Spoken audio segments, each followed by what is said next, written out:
과 함께 우리 주님께서 먼저 되고 나중되게 된다는 그 기준이 무엇이었는가 하는 부분에 대해서 좀 말씀을 나누고자 합니다. 예수님께서 여러분과 함께 간단하게 봉독한 마태복음 20장 1절부터 16절까지에 있는 말씀은 포도원 품꾼 비유입니다. 그런데 이 포도원 품꾼 비유의 그 타이틀이 뭐냐 하면 20장 1절에 언급되어진 것처럼 천국은 마치 라고부터 시작되어집니다. 그러니까 예수님께서 포도원 품꾼 비유를 예를 들어서 하시게 되어졌던 목적은 천국의 원리를 가르쳐 주시기 위해서 포도원 품꾼 비유에 대해서 말씀을 해 주시게 되어진 것입니다. 그리고 천국의 원리에 대한 말씀으로 포도원 품꾼 비유를 할 때 그 천국의 원리의 중요한 주제가 뭐냐 하면 19장 30절에 언급한 것처럼 그러나 먼저 된 자로서 나중되고 나중된 자로서 먼저 될 자가 많다, 이 말씀을 하시고 20장으로 넘어가면서 천국 비유가 시작되어지고, 그리고 포도원 품꾼 비유를 다 마친 다음에 20장 16절에 다시 이와 같이 나중된 자로서 먼저 되고 먼저 된 자로서 나중되리라 하시는 이 말씀을 하시는 내용을 보면 천국의 원리를 포도원 품꾼 비유로 설명을 하시면서 그 천국의 원리의 중요한 핵심적인 메시지가 먼저 된 자가 나중되고 나중된 자가 먼저 될 자가 많다는 이 메시지를 전해주기 위하여 천국의 원리를 설명하셨고, 또 그 천국의 원리 가운데 포도원 품꾼 비유를 예를 들어서 말씀해 주셨다는 것입니다. 그래서 오늘 저는 여러분들과 함께 예전에도 이 본문의 말씀을 가지고 말씀을 나눈 적이 있습니다. 근데 오늘은 좀 또 그 내용을 심화시켜서 과연 먼저와 나중을 결정짓는 기준이 뭐냐, 오늘 우리 주님께서 이 먼저와 나중을 결정짓는 이 기준을 설명하시기 위하여 어떤 이야기들을 예수님께서 하시게 되어졌는가, 그 내용을 여러분들에게 말씀을 드리려고 합니다. 그리고 이 말씀을 드리기 위해서는 그저 포도원 품꾼 비유 이야기만 해서는 안 돼요. 이 포도원 품꾼 비유의 이야기를 하시게 되어졌던 그 전의 이야기가 있습니다. 그것은 바로 마태복음 19장 16절부터 언급하고 있는 부자 청년 이야기에서부터 시작되고 있다는 것입니다. 어느 날 예수님에게 한 사람이 찾아왔습니다. 그러면서 뭐라고 얘기하냐면, 선생님, 내가 무슨 선한 일을 해야 영생을 얻겠냐고 질문을 던지게 되어집니다. 이 뒷부분에 보게 되면 물질이 많다는 얘기를 하지만은 물질이 많은 것 가지고는 자신의 내면의 세계의 문제를 다 해결할 수가 없었던 것 같아요. 영생의 문제에 관심을 가지게 된 것이죠. 그래서 예수님한테 무슨 선한 일을 해야 영생을 얻겠냐라고 하니까 예수님께서 왜 나를 선한 쪽으로 생각을 하느냐, 하나님 한 분 외에는 선한 분이 없다는 얘기를 하시면서 예수님께서 계명을 지켜라, 네가 생명에 들어가려면 계명을 지켜야 된다라고 하는 17절의 말씀을 해주시게 되어집니다. 무엇을 해야 영생을 얻겠냐고 하니까, 그러면 계명 잘 지키면 돼, 예수님 이렇게 말씀하셨어요. 그러면 계명 중에서도 뭘 잘 지켜야 됩니까? 라고 물었더니 예수님께서 살인, 간음, 도적질, 거짓 증거, 내 부모를 공경하라고 하는, 여러분 10계명 가운데는 1계명부터 4계명까지는 하나님과의 관계가 되어져 있잖아요. 그 다음에 5계명부터 10계명과는 이웃과의 관계에 대한 메시지를 주신 건데, 예수님께서 이웃과의 관계에 대한 메시지를 주시다가 그 끝부분에 뭐라고 말씀하냐면 19절 부분에 내 이웃을 내 자신과 같이 사랑하라 하신 이것이다 라고 말씀을 해 주시는 거예요. 이걸 잘 지키면 너 영생할 수 있어, 예수님 그렇게 말씀을 해 주셨어요. 그랬더니 이 부자 청년이 대답을 뭐라고 그러냐면, 내가 이 모든 거를 잘 지켰다는 거예요. 저는 예전에도 이 말씀을 대할 때, 야, 이게 과연 잘 지켰다고 이렇게 말할 수 있을까? 이런 생각이 어린 마음에도 든 적이 있었습니다. 왜냐하면 내 이웃을 내 자신과 같이 사랑하라는 건 이게 쉬운 일이 아니거든요. 근데 다 지켰다고 얘기를 하는 거예요. 그러니까 예수님께서 그러면서 뭐라고까지 또 하나 마태를 통해서는 언급을 해주냐면, 아직도 무엇이 부족합니까? 라고 얘기하는 거예요. 내가 이걸 다 지켰는데 또 뭐 부족한 게 있을까요? 그리고 자신만만하게 얘기를 하는 거예요. 그랬더니 예수님께서 뭐라고 21절에 말씀하시냐면, 네가 온전하고자 할진대. 그래, 네가 다 지켰다고 말하니까 다른 복음서에 있는 말씀 가운데는 예수님 칭찬을 해주셔요. 훌륭하다. 그러나 네가 부족한 게 있어. 이렇게 말씀을 나가고 있는데, 오늘 여기서는 내가 뭐 부족한 게 있습니까? 이렇게 질문을 하니까 예수님께서 네가 온전하고자 할진대 내 소유를 팔아 가난한 자들에게 나눠주고 그리고 나에게 오면 하늘에서도 보화가 있고 너가 영생할 수 있어. 나를 따르면서. 이렇게 말씀을 해주시는 거예요. 근데 예수님께서 내가 온전하고자 할진대 내 소유를 팔아 가난한 자들에게 나눠주라는 이 메시지 속에 뭐가 담겨져 있느냐면, 내가 너한테 이야기한 것처럼 내 이웃을 내 자신과 같이 사랑하라고 하는 메시지를 줬는데 내가 다 지켰다고 그러는데, 예수님 마음에도 그렇던 것 같아요. 나도 깜짝 놀랐다. 근데 네가 아직도 네 자신을 다 알지 못해.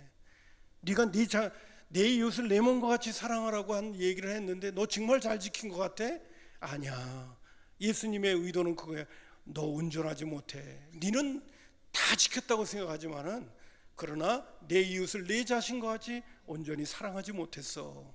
그렇기 때문에 네가 가지고 있는 물질을 팔아서 가난한 자들에게 나눠줄 수 있는 입장까지 된다면, 오늘 내가 너에게 이야기한 것처럼 내 이웃을 내 자신과 같이 사랑하는 것을 너가 구체적으로 지키고 실천할 수 있다고 예수님은 말씀해 주신 거예요. 뭐 여러 가지 그 시대의 정황과 상황을 이야기할 수 있지만은, 이 부자 청년은 물질을 많이 가지고 있는데 그것을 오늘 내 주변의 가난한 자들이 먹지 못해서 굶주리고 있는 것을 보면서도 나는 내 이웃을 내 몸과 같이 사랑했다고 얘기한다는 그 자체가 예수님의 시각에서 볼 때는 어불성설이거든요. 네가 그렇게 많은 물질을 가지고 있는데, 그리고 내 주변에 있는 이웃들은 굶주려 있는데, 어떻게 너는 내 이웃을 내 자신과 같이 사랑한다는 말을, 그거를 또 다 지키고 있다는 말을 감히 너가 어떻게 할 수 있겠냐.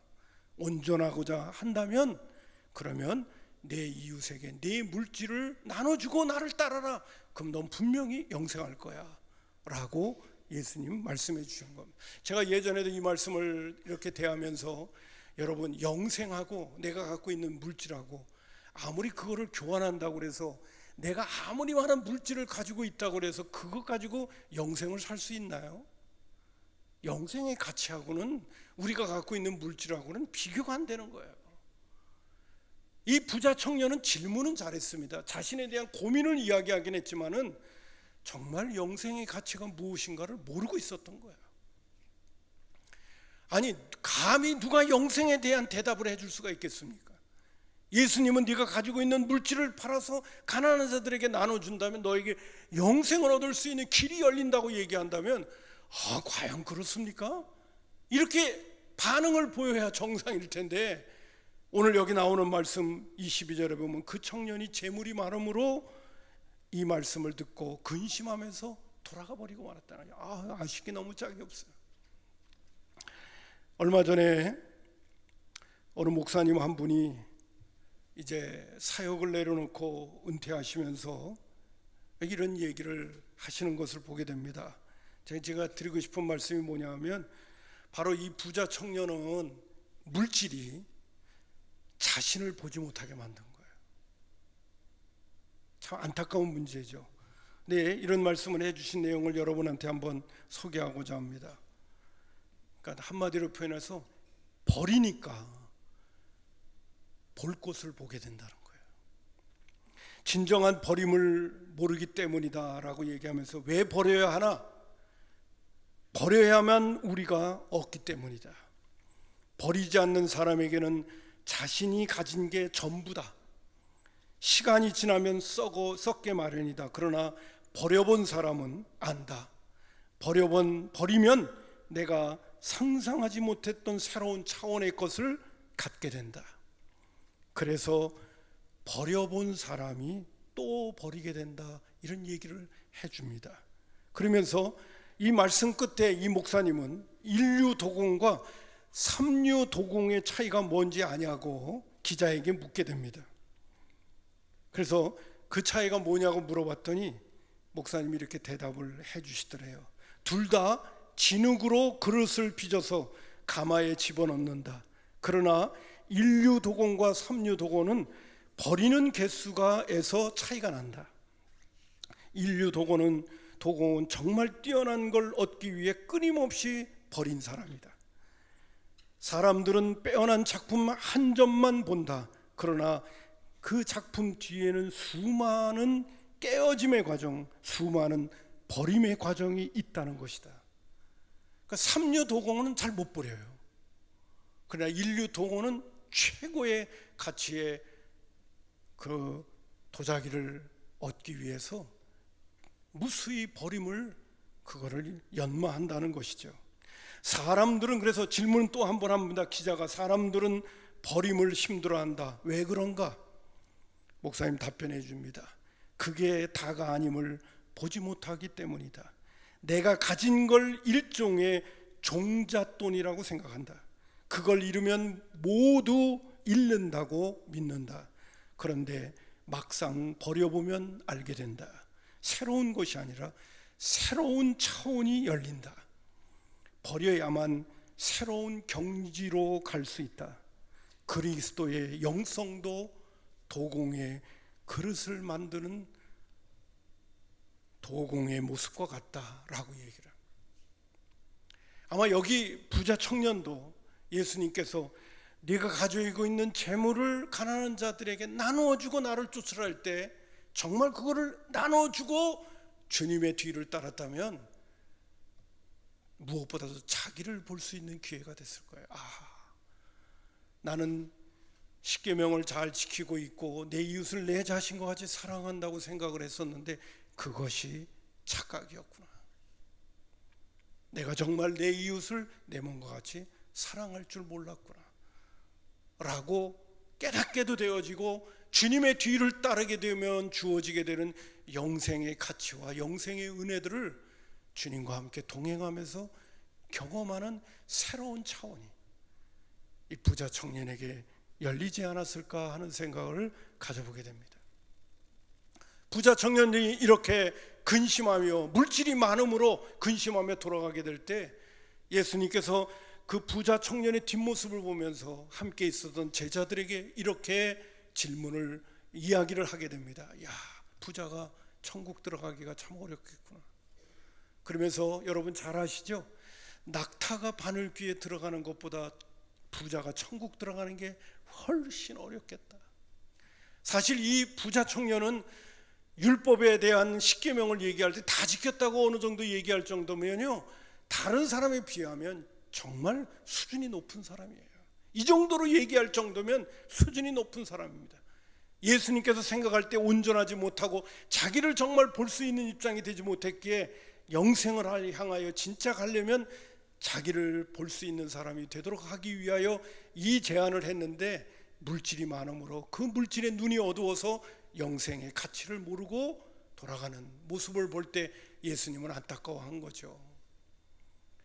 그래서 부자가 천국에 들어가는 게 참 어렵다고 얘기를 하니까 제자들이 웅성웅성거리기 시작하는 거예요. 그럼 누가 천국에 들어가? 누가 구원을 받아?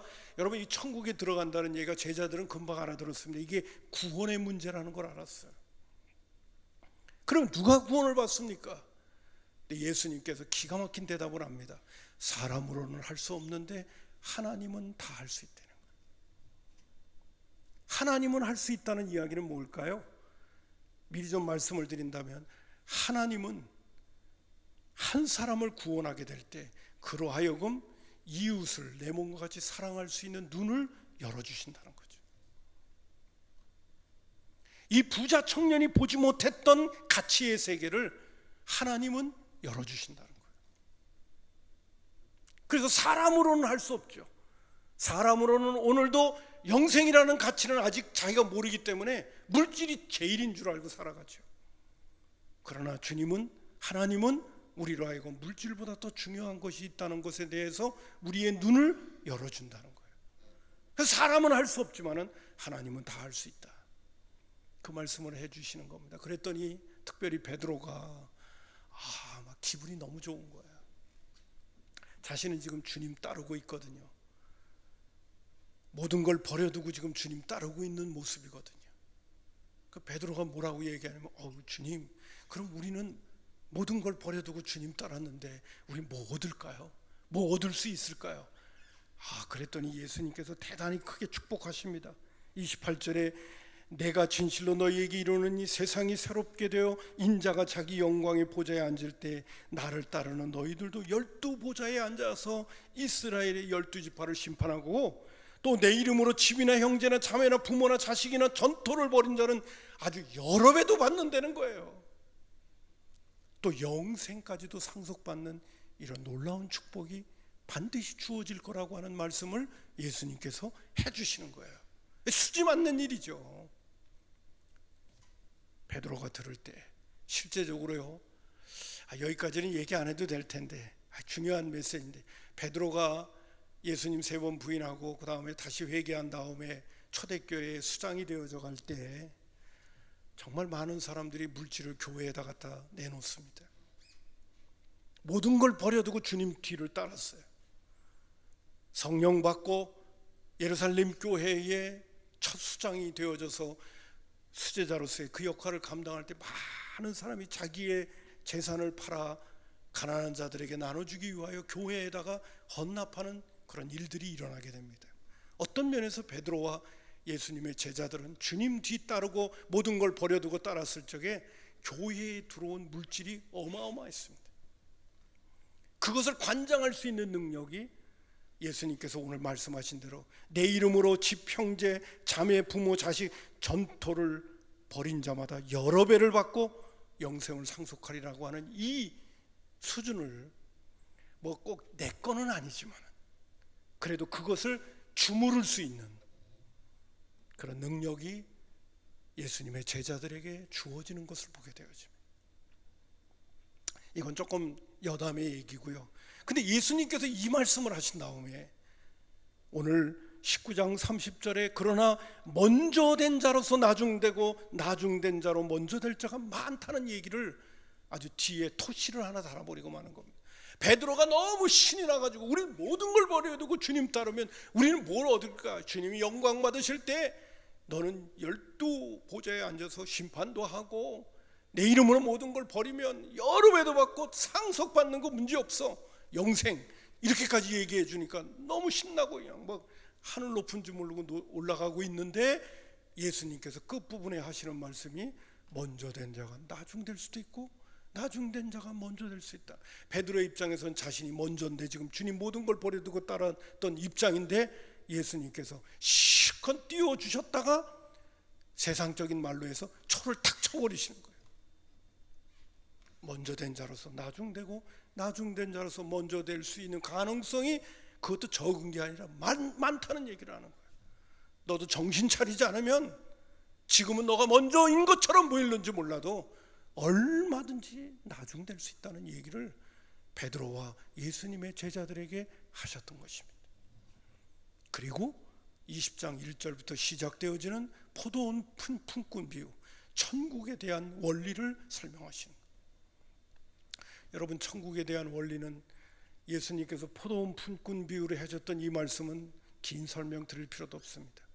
아침 일찍 온 사람에게 한 데나리온을 주겠다고 하고 일일 품삯이었던 아침 일찍 일일 노동자에게 그리고 한 데나리온을 준다는 것은 일일 노동자에게 최고의 전문적인 가치를 인정해서 주는 하루의 품삯이에요. 좀 모자라는 사람, 능력이 부족한 사람은 그 밑으로 내려갈 수 있죠. 근데 우리 여러분 요새도 인력 시장이라고 그래요. 이런 데 가게 되면 아침에 건설업체에 나가기 위해서 사람 쓰기 위해서 하는 거 보잖아요. 저도 그런 거 많이 봤습니다. 아침 일찍 포도원 품꾼을, 포도원 주인이 사람을 컨택해서 포도원에 들어가서 이 하루 종일 일할 수 있도록, 그러면 최고의 하루의 일당인 한 데나리온을 주겠다고 얘기했어요. 오전 9시, 12시, 오후 3시, 그리고 5시 1시간 남겨놓고도 나가보니까 놀고 있는 사람이 있어서 저녁 5시 1시간만 일하면 될 그 사람에게도 포도원 주인이 불러서 포도원에서 일하게 만드는 것입니다. 그리고 참 예수님께서 재밌는 이야기로 문제를 풀어가는 게 뭐냐 하면, 종에게 뭐라고 그러냐면 늦게 온 사람부터 품삯을 주라는 거예요. 그래, 늦게 온 사람에게 품삯을 딱 주는데 1시간밖에 일하지 않은 사람에게 한 데나리온을 딱 주는 거를 아침 일찍 6시에 온 사람이 보니까요, 누가 제일 기분이 좋았을까요? 5시에 온 사람에게 한 데나리온을 딱 주는 걸 보니까 사실 아침 일찍 온 사람에게도 한 데나리온 주겠다고 주인은 계약을 맺었거든요. 그러나 저녁 5시에 온 사람에게 한 데나리온을 주는 거 보니까 제일 기분 좋은 사람은 아침 6시에 온 사람이에요. 일찍 온 사람이에요. 야, 1시간 했는데 한 데나리온 줬다면 나하고 계약한 거는 한 데나리온이긴 하지만, 아니 1시간 일한 사람에게 한 데나리온 준다면 나는 지금 몇 시간을 일한 거야. 못해도 한 10데나리온은 주게 생겼다고 그러고 막 마음속에 그냥 기대감이 잔뜩 있지 않았을까, 이런 생각을 하는 거야. 근데 처음 온 사람에게도 주인은 한 데나리온을 딱 주는 거야. 그걸 받는 순간 속에서 화가 치밀어 오르기 시작하는 거예요. 여러분, 이렇게 포도원 주인이 수고한 거에 대한 경제 원리에 의해서 한 데나리온을 준다고 한다면 이 노동법에 걸리는 거예요. 예? 이 노사 파업이 일어나게 생기는 겁니다. 데모가 일어날 일이에요, 이게. 그런데 좀 우리가 좀 생각한다면요, 10절에 보니까 먼저 온 자가 와서 더 받을 줄 알았더니 그들도 한 데나리온씩 받은지라. 그리고 나서 11절에 받은 후 집주인을 원망하기 시작했다는 거예요. 여러분, 지금 예수님께서 설명해 주시려고 하는 천국의 원리는요, 우리가 이 땅에서 사람들이 얼마나 수고하고 애썼느냐라고 하는 경제 논리로 지금 푸는 게 아니에요. 오늘 아침에 큐티를 하신 분은 있을는지 모르겠습니다만, 이제 일단은 기본적으로 은혜의 원리로 푸는 거예요. 근데 지금 아침 일찍 왔던 사람이 자신이 분명히 계약은 한 데나리온을 했지만은 저녁에 온 5시에 온 사람이 1시간 일하고 한 데나리온을 받는 거 볼 적에 자기와 그 사람을 비교를 하니까 이거는 말이 안 되는 거예요. 주인이 너무너무 불공평한 거예요. 여러분, C.S. 루이스라고 하는 훌륭한 믿음의 선배가 이런 얘기를 했습니다. 비교의식과 비교라고 하는 것은 그것이 우리로 하여금 죄짓게 만든다는 정도가 아니라 비교한다는 그 자체가 악이라는 거예요. 그리고 다른 사람과 나를 비교하는 순간 하나님이 나에게 주신 은혜가 어떻게 되냐? 은혜가 되지 않는다는 겁니다. 그때부터 은혜가 무시당한다는 이야기까지 해주었습니다. 여러분, 오늘도 우리가 삶을 살아가면서 다른 사람과 나를 비교하면서 다른 사람은 이런데 나는 왜 이래? 이 마음이 나에게 들어오는 순간 우리는 마귀에게 시험을 받는 것이고 악이 역사하는 것이고, 하나님께서 이미 나에게 주신 은혜가 다 물거품이 돼버리고 마는 거예요. 이미 주신 은혜들이 말입니다. 그렇게 설명을 하고 있습니다.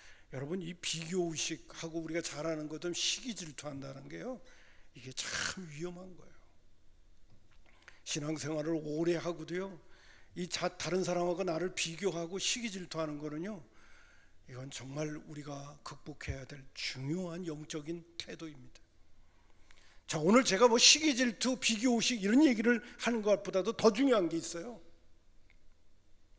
여러분, 주인에게 원망하고 있는 아침 일찍 온 사람의 얘기는 너무나도 타당한 이야기거리예요. 그런데 이 주인이 아침 일찍 온 사람에게 한 데나리온을 주면서 뭐라고 대답을 하는지 아십니까? 여러분 14절에 보게 되면 내 것이나 가지고 가라, 나중 이 사람에게 너와 같이 주는 것이 주인의 뜻이라고 얘기하면서 15절에 이런 말도 합니다. 내 것을 가지고 내 뜻대로 할 것이 아니냐 하면서 내가 선함으로. 이 주인이 아주 자신을 당당하게 얘기해요. 자신이 선하다는 거예요. 내가 선함으로 내가 나를 악하게 보느냐 이렇게 얘기하는 거예요. 그러면서 나중된 자가 먼저 되고 먼저 된 자가 나중된다는 말씀을 하신 것입니다. 여러분, 주인은 분명히 얘기했습니다. 자신은 선하다는 겁니다. 그리고 아침 일찍 와서 수고했던 사람이 한 데나리온을 받는 거에 대해서 주인을 악하게 보느냐고 책망하는 내용을 보게 됩니다. 왜 이렇게 이야기하게 되어졌을까요? 한마디로 예전에도 한번 말씀드렸어요. 오후 5시에 와서 1시간 일한 사람은 그 사람이 내 아들이라면, 그 사람이 내 가족이라면, 여러분 그 당시에는 사람들이 먹고 사는 것이 너무 힘들었어요. 하루 벌어 하루 먹고 살았어요. 오후 5시까지 노동할 수 있는 그런 능력이 부족해가지고, 여기 나오는 말씀, 왜 지금까지도 놀고 있느냐고 오후 5시에 나갔더니, 그러니까 주인이 나를 쓰질 않아가지고요, 그래가지고 이렇게 놀고 있어요. 그 사람 마음 한번 생각해 봤어요? 오늘 내가 허탕치고 집으로 가게 되면 온 식구들을 다 굶기는 건데요, 자신이 굶는 건 두말할 것도 없고 온 식구들이 다 굶어야 되는 그러한 입장이잖아요. 하루 종일 희망이 없이 지냈던 오후 5시에 그 사람, 그러나 아침 일찍 와서 수고하는 사람은 그가 힘들고 어렵긴 했지만 그에게는 하루 종일 희망이 있고 꿈이 있는 거 아닙니까? 뿐만 아니라 오후 5시에 온 사람이 내 아들이라고 한다면 아침 6시에 와서 수고했던 그 아버지가, 야, 이 주인 정말 고맙다. 나는 하루 종일 일하는데도 한 데나리온 받는데 내 아들에게는 1시간 일했다고 한 데나리온을 주는 이 주인은 정말 너그러운 사람이다. 이 한 데나리온을 받음으로 우리 며느리하고 손자 손녀들이 오늘 밤에 굶주리지 않겠네. 여러분, 벌써 시각이 달라지는 거예요. 저녁 5시에 온 사람을 남이라고 생각하니까 비교하기 시작하지만, 그러나 저녁 5시에 포도원 주인이 품꾼으로 불러주면서 한 데나리온을 주는 그 품꾼의 모습을 보게 된다면, 그 5시에 온 사람이 내 가족이라면, 내 형제라면 포도원 주인이 얼마나 고맙겠습니까? 이것이 바로 내 이웃을 내 몸과 같이 사랑하는 사람이 갖는 마음이고, 주인은 바로 그러한 시각에서 품꾼을 불렀다는 사실입니다. 오늘 이 시대가 왜 험악해지는지 아십니까? 이 시대가 왜 이렇게 어렵고 힘든지 아십니까? 물질적인 풍요가 있음에도 불구하고 이 시대가 왜 이렇게 우리로 하여금 각박하고 어렵고 힘들고 너와 나와의 관계성 속에서 이렇게 많은 상처를 주고 있는지 아십니까? 그것은 내 이웃을 내 몸과 같이 사랑하는 그 정신이 무너졌기 때문에 그런 거예요. 내 가족의 한계를 벗어나지 못하고 혈육의 관계를 벗어나지 못하고, 뿐만 아니라 이기주의적이고 자기중심적인 것이 강하면 강할수록 남도 힘들어지고 결국은 나도 힘들어지는 거예요. 오늘 우리 주님께서 우리에게 말씀하신 것은 부자 청년에게도 가난한 너의 물질을 가난한 자들에게 나눠주고 나를 쫓으라고 했던 메시지의 중요한 포인트도 바로 뭐냐? 내 이웃을 내 자신과 같이 사랑하고 있느냐 하는 질문이었어요.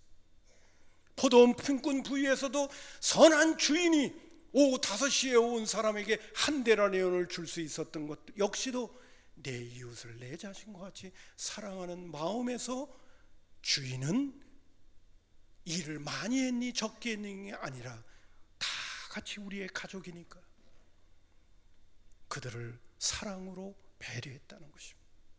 이 정신이 없으면 내가 아무리 먼저 되어졌다 하더라도 나중될 수밖에 없고, 나중되어졌다 하더라도 이 정신을 갖고 있다면 먼저 될 수 있다는 메시지를 우리 예수님께서 해주고 계시다는 사실입니다. 저는 요사이도 그렇고 성경 말씀을 대할 때마다 마음이 참 많이 무거워지는 목회를 하고 있습니다. 왜? 점점 더 주님의 마음을 더 많이 알아가니까 정말 말씀을 전하기가 힘들어요. 이번 주간에도 이 말씀을 준비하면서 일주일 내내 나 자신을 자책했습니다. 뭐라고 자책했느냐? 너 정말 내 이웃을 사랑하면서 목회하고 있냐? 일주일 내내 자책을 했어요. 내가 이것을 전할 수 있는 자격이 있는 사람인가? 그런 생각을 가지면서 이 설교를 준비했습니다. 여러분, 아는 것도 중요합니다. 그러나 더 중요한 것은 실천하는 것입니다. 주님의 마음을 품고 우리의 삶 속에 그것을 구체적으로 생활에 적용시키는 일이 정말 중요한 것입니다. 주님이 그날에 우리에게 말씀하실 겁니다. 아는 것만큼 행하지 않은 사람은 그날에 주님 앞에 더 많은 책망을 들을 거예요. 아예 모르고 덜한 사람이 덜 혼납니다. 아는데 못한 사람은 더 혼나요. 성경은 우리에게 분명히 말해주고 있어요. 알았는데 못했다고 혼난다고 얘기하고 계셔요. 오늘 이 본문의 말씀은 우리에게 그런 메시지를 주고 있는 것입니다. 모르는 게 아니에요. 내 이웃을 내 몸과 같이 사랑. 여러분, 이 메시지만 있는 것이 아니에요. 산상수훈의 메시지 가운데 보게 되면 우리에게 많은 원수까지 사랑하라, 오른뺨을 때리고 왼뺨까지 돌려라, 이런 메시지까지도 우리에게 다 주고 계시는데, 저는 복음서에 있는 예수님의 가르침을 대할 때마다 이걸 어쩌나 이런 생각이 들었어요. 근데 지금 더 마음속에 확신이 차가는 게 뭐냐 하면, 예수님이 이 땅에 오신 목적은 우리의 죄의 문제 해결해 주실 뿐만 아니라 하나님의 자녀로 삼아주시고 우리 가운데 오셔서 성령님을 통하여 우리로 하여금 하나님도 사랑하고 내 이웃도 사랑하는 인물로 우리를 만들어내시려고. 산상수훈의 메시지도 주시고 천국의 원리를 우리에게 설명하시면서 우리가 그런 사람이 되게끔 해 주시려고 예수님께서 이 땅에 오셔서 우리의 죄의 문제를 해결해 주시고 하나님과 우리와의 관계가 깨어진 것을 다시 붙여주시고, 그리고 우리 속에 오셔서 우리와 함께 계시면서 하나님 사랑하고 이웃 사랑하는 사람이 되도록 오늘도 만들어 주시려고 예수님은 육신을 입고 이 땅에 오셔서 희생의 제물이 되시면서 우리로 하여금 천국 백성 삼아주시고 오늘도 지금 우리들을 훈련하시고 키우시고 계시는 거 아닙니까? 누구를 통하여? 성령님을 통하여. 그래서 요한복음 16장 7절에 보면, 그러나 내가 너희에게 실상을 말하노니 내가 떠나가는 것이 너희에게 유익이라. 내가 떠나가지 아니하면 보혜사가 너희에게 오시지 아니하실 것이요 가면 내가 그를 너희에게 보내겠다 그랬어요. 성령님이 오셔서 하시는 가장 중요한 역할이 하나님 사랑하고 이웃 사랑하게 만들어가는 겁니다. 그래야 구원을 받으니까요. 그래야 천국 백성 다와지는 거예요. 우리가 아무것도 안 해도 그냥 구원만 받게만 하기 위하여 예수님이 오셨다고만 생각하면 안 돼요. 그렇다면 복음서에서 주셨던 그 많은 말씀들이 무슨 의미가 있으며, 그거 못 지켜도 회개하면 되고 그냥 용서받으면 되고 천국 갈 건데, 성경은 그렇게 우리에게 말해주고 있지 않아요. 주님이 우리에게 하셨던 그 귀한 교훈의 메시지, 오늘도 천국의 원리를 포도원 풍금 비유 속에서 우리에게 주시고, 부자 청년에게도 그가 내 이웃을 내 몸과 같이 사랑한다는 그것에 대해서 눈뜨지 못했을 적에 내 물질을 팔아서 가난한 자들에게 주고 나를 따르라고 하셨던 그 메시지가 왜 주어지는, 그냥 나만 믿으면 구원받을 텐데 왜 그런 메시지를 주시는 것일까요? 그것은 진정 우리가 구원받고 하나님의 자녀가 되면, 우리가 천국 백성으로 마땅히 자격이 있는 존재로 살아가려면 우리가 어떻게 변화되어져야 하는가를 예수님께서 미리 말씀해 주신 것이죠. 그리고 예수님은 오셔서 우리를 구원하셨고 하나님의 자녀 삼아 주셨고, 오늘도 그리스도의 형상을 본받게 하기 위하여 끊임없이 우리 주님과 성령님은 우리 가운데 오셔서 우리를 지금 훈련시키시고 가르치시고 우리의 마음을 움직이고 계시는 것입니다. 여러분, 저와 여러분이 오늘 제가 거기 그 처음과 나중에 대한 헬라어 원문도 거기다 기록해 놨는데 그 설명 안 드렸네요. 먼저라는 뜻은 헬라어로 프로토스입니다. 그것은 첫 번째라고 하는 그러한 뭐 시간이나 앞뒤로 설명할 수도 있지만은, 프로토스라고 하는 단어의 뜻은 가치가 있다, 아주 최고다, 최상급이다, 이런 뜻이 있어요. 그러나 나중이라고 하는 헬라어 에스카토스라고 하는 것은 맨 끝이라고 하는 부분도 있지만은 가치가 없다, 아주 가치가 없다, 그리고 아주 비천하다, 이런 뜻이 있어요. 여러분, 오늘 우리가 내 이웃을 내 몸과 같이 사랑할 줄 모르는 사람이 되면 우리는 비천한 사람이 되는 거예요. 가치가 없는 사람이 되는 거예요. 그러나 내가 예수 믿고 구원받고 주님의 사람이 되고 성령님을 모시고 오늘을 살아가면서 내 이웃을 내 자신과 같이 사랑하는 사람으로 성령의 은혜 가운데 변화되어져 가면 우리는 최상급의 사람이 되고 가치 있는 사람이 되고 하나님 앞에 인정받는 사람이 되고 천국에 넉넉히 들어가는 사람이 될 수 있음을 오늘 예수님께서 우리에게 말씀해 주고 계시는 겁니다. 며칠 전에 굿티비인가를 이렇게 봤는데 거기에요 존 헤론 선교사가 이렇게 나오더라고요. 존 헤론 선교사 길 건너가면, 양화대로 길 건너가면 양화진 외국인 선교사가 있는데 최초의 양화진 외국인 선교사의 1호 안장되어진 선교사입니다. 1호 선교사. 그 스토리가 뭐 이것저것 있는데, 그분이 북장로교회 최초의 의료 선교사입니다. 뉴욕의 의과대학을 아주 뭐 수석으로 졸업하고요, 의사가 되는 것만이 아니라 교수로 임용을 받으려고 하는 수재였다고 얘기합니다. 그런데 한국에서 정말 의료가 낙후되어져 있고, 감리교회에 있었던 그 또 선교사가 미국에다가 요청을 했어요. 의사도 보내달라고 요청하고 선교사를 보내달라고 요청을 했는데, 그 선교사의 그 소식을 듣고 자기는 한국으로 가겠다, 이런 결정을 본인이 내리게 되어져서 북장로교회 1호 의료 선교사로 한국에 오게 되어집니다. 그때가 1885년이었습니다. 그때 왔는데 정말 한국에는 콜레라, 장티푸스, 이질, 뭐 너무 열악한 그런 환경입니다. 제가 좀 사진 좀 한번 보여달라고 그랬는데 설교 듣느라고 정신이 없어가지고 사진을 안 보여줘요. 저게 존 헤론 선교사입니다. 세브란스의 그 원조였던 재중원 2대 원장이었어요.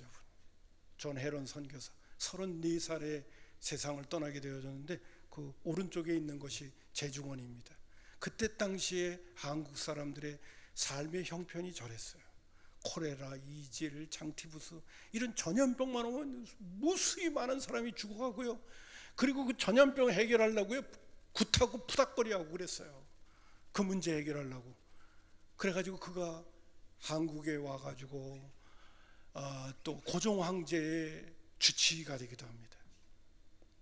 그러면서 너무 고마워가지고 고종 황제가 평풍을 선물로 준 것도 있어요. 지금 국립박물관 거기에 지금 저게 와 있는데요, 딸이 갖고 있다가, 아버지가 주신 딸이 갖고 있다가 그거를 내놨어요.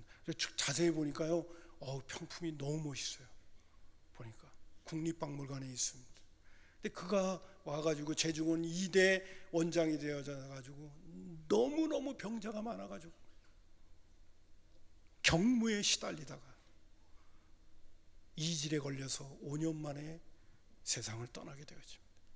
그리고 양화진 묘지에 1호 순교자로 묘지에 안장이 되어집니다. 그 이야기를 이렇게 보면서 저분은 미국에서 살고 있으면 정말 잘 먹고 잘 살고 편안하게 잘 살았을 텐데, 많은 사람한테 존경받으면서 살았을 텐데, 그때 당시에 또 그 의과대학교에 있는 그 교수님 딸하고 연애를 하고 있다가 그 다음에 결혼하고 있는데, 그 아내는 한국 가지 말자고 그렇게 반대를 했대요. 근데 아내를 설득시켜서 같이 오게 되어지죠. 왜 그럴 수 있었습니까? 예수 믿고 구원받으니까 내 이웃을 내 몸같이 사랑한다는 것이 무엇인가를 알게 되었기 때문에 자신의 기득권을 내려놓고